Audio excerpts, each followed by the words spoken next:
അനധികൃതമായി കാത്തുകടത്താൻ ശ്രമിച്ച 5 എത്യോപ്യക്കാരെ സൗദിയിൽ പിടികൂടി. സൗദി ലാൻഡ് പെട്രോളിംഗ് അതോറിറ്റിയാണ് അറസ്റ്റ് രേഖപ്പെടുത്തിയത്.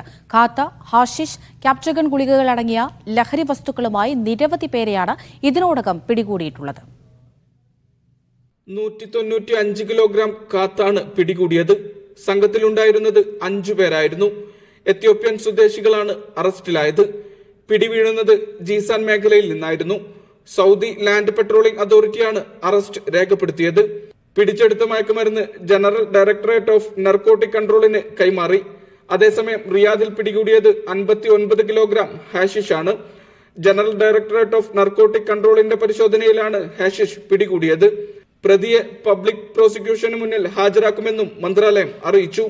നിരോധിത വസ്തുക്കൾ കടത്താനുള്ള ശ്രമങ്ങൾ പരാജയപ്പെടുത്തുന്നതിലൂടെ സമൂഹത്തിന്റെ സുരക്ഷയും സംരക്ഷണവും ഉറപ്പാക്കുകയാണ് ലക്ഷ്യമെന്നും അതോറിറ്റി അറിയിച്ചു.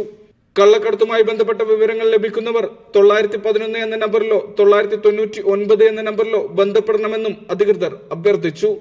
Mishal Cherpulassery, media 1, Riyadh.